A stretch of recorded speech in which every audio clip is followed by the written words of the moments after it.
Hello, and today we are looking at 2112 TD Tower Defense Survival.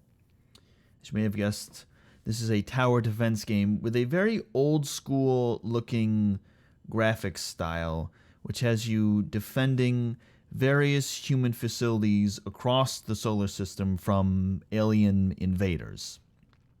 So let's have a look at the options menu. You have your different audio sliders, sound effects, voice, music, that's all good. Language options, I think this covers pretty much all of the language options that you need. Could probably use a few more, but I think this covers mostly everything. The display options, you can turn the resolution way down if you need to, 640 by 480, all the way up to 3840 by 2160, which is my native display resolution on my monitor. I don't put it that high because if I record that high, it takes a lot longer to render the video when I go to upload it. But lots of resolution options: VSync on or off, full screen on or off. You can sharpen the textures, turn bloom on or off. That's all good. Controls, I thought at first you had to go all the way through this drop-down menu to get to where you needed to go, to which button you wanted to assign to. I found out that's not true. You can open this and then press the button on the keyboard that you wanted it assigned to, and it will assign it automatically, which is nice because I came to this menu and thought, well, that's weird that you have to scroll all the way through this to find the button that you want to assign this to.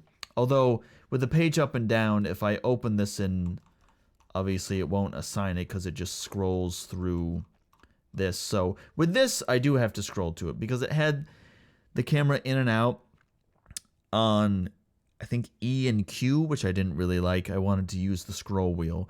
But you can fully customize this. You don't need a lot of buttons. You need, what, 4, 5, 6 buttons? Plus the mouse to click on things. I didn't adjust the sensitivity on these either. Those seem fine as they are. Mouse, you can customize what's going on with the mouse as well.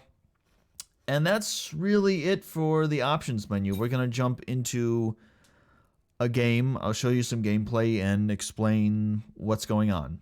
Before we actually get into the game, I do want to mention the other menus that are in the game here, so you know what's going on. You have the available missions, which there are quite a few. There's 17 of these missions, all of which can be completed on normal, hard, nightmare, and survival difficulties. You can see that you can go for a higher top score, the higher the difficulty and the more enemies that you kill. So there's plenty of replayability here. I haven't really paid attention to the story, quote unquote, the story, but there is text that goes along with all of these different missions that kind of explains what's happening, why it's happening. So if you're interested in that kind of thing, you can read these before you go on all these missions, and you can select the difficulty here. You can only get to Nightmare and Survivor once you complete the campaign, so you'll have to play all 17 of these missions, and then you can play these higher difficulties. At the end of each mission, whether you win or lose, you will get these credit chips. So your base can be upgraded in a variety of different ways. You have airstrikes, you have a machine gun on the base itself, and you have a drone. Each of these does different things. The machine gun will just act on its own. The airstrike is an active ability that you have to use. The drone is also an active ability that you have to use. You can fire rockets, or you can give a turret or the base itself a shield. So you're not just sitting there waiting for enemies to walk by all of the turrets. You can actively do some things, use some abilities. And each of the turrets, there's only 4 of them, but there's enough upgrades for all of them. You can upgrade range, damage, cooldown, all that kind of stuff. So there's lots of options here. And each type of turret will do more damage to some types of enemies. Like the flamethrower, that's good for weaker enemies. You can see there's 4 types here. It's good for weak and tough enemies, potentially. Then there are reinforced level enemies and demon level enemies. Obviously, the demons are much harder to deal with than the weak enemies. So there's a bit of a balance about which turrets you want to focus on, which ones do you want to upgrade. I've been upgrading the ones that deal with weaker enemies, and then I can deal with stronger enemies later. Because you'll have big swarms of enemies that come through, and I want to be able to deal with those. So there's the whole upgrade tree. There's also a nice database that will give you information on all the different types of turrets and things like that, the different types of monsters that there are, and tutorial related stuff. So I think the tutorial did a good job. I wasn't really confused about anything, but if you are, you can go to that database to look things up. So now we're going to look at a game. Alright, so as we load into the game here, you will see that this has a very old school 1990s kind of art style to it, which is something that I really admire about it. They could have gone for a more modern look, very clean sort of look, but I like this graphical style. It looks almost hand-drawn, or maybe it is hand-drawn, but it's very nice looking. So before you get started with the first wave, you have whatever amount of time that you need. You can call in these different turrets on various nodes that are located along the pathways here. You can build what you want to build, and then you can start the wave. So you can only build the turrets where the nodes are.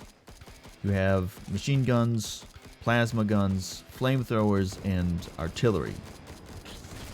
You can upgrade these as you play the game to become more powerful, and if you upgrade a turret to its maximum, you can choose between 2 experimental modes. For example, if you upgrade the machine gun turret all the way, you'll have a choice between a Gatling gun or a rocket salvo upgrade.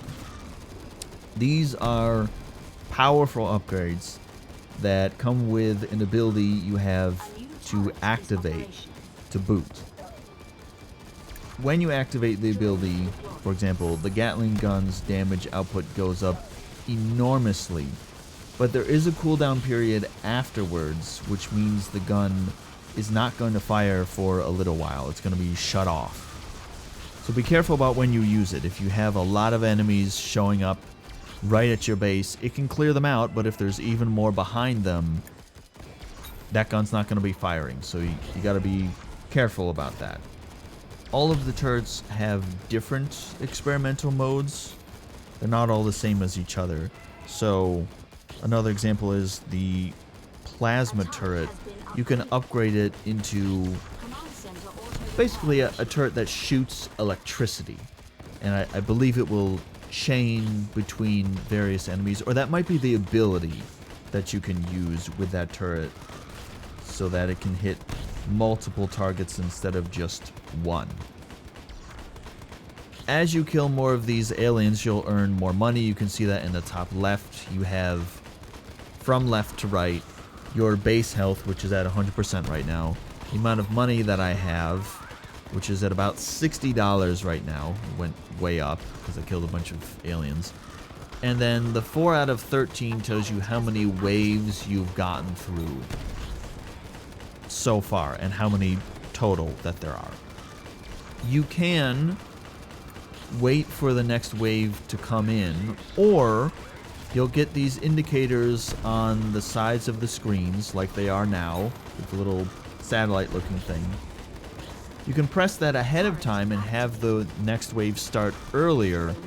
You'll get more credits and more money, but there's going to be a lot more aliens coming through all at once. I would advise, as confident as you might be, maybe you've played a lot of tower defense games, and you think, I can just take on all of the waves like as soon as possible. As soon as they're available, I'm just going to take them on. I tried doing that and I failed miserably. This game is hard. It throws a lot of enemies at you, and I guarantee you, early on at least, you're not going to have the turrets upgraded enough. Those permanent upgrades upgraded enough to deal with it. You can also get rid of turrets if you're not happy with them. You can get a bit of a refund if you destroy one of them, and then you can build something else in its place. Just don't do that too late in the game because it's going to become more difficult. You'll lose whatever upgrades you had on the turret that you just got rid of, and harder and harder enemies are going to be showing up in the later waves, so that's just going to make it more difficult. And after the mission is done, even if you lose, you'll get experience points, you'll get some credit chips, so you can get some upgrades even if you've lost, make yourself a little bit stronger, and then come back and try again. You can see I just decided to replay it again because I wanted to get right back into it, but you can still get upgrades if you need them. You have your active abilities as well, which is in your lower left. Here you can see I'm about to use an airstrike. You can target an area. A vehicle, plane, I guess I would call it, will come in and drop the airstrike on the area. It does quite a bit of damage, so it's really helpful to clear out large groups that are right at your base, or coming up to your base and you're just not thinning them out quickly enough. You also have the ability to repair your base, and there's also a drone ability which I'm using right now. When the drone comes out, it won't shoot rockets automatically. It will stay available for a short amount of time, and then you have to click on the map where you want it to shoot the missiles and just keep clicking until it's exhausted, it's run out of fuel, the drone is. And then it will still stick around for a little while, but you can use a shield ability after that. Or you can use the shield ability right away if you don't want to shoot anything, if you just want to give the base some shield or one of the turrets some shield.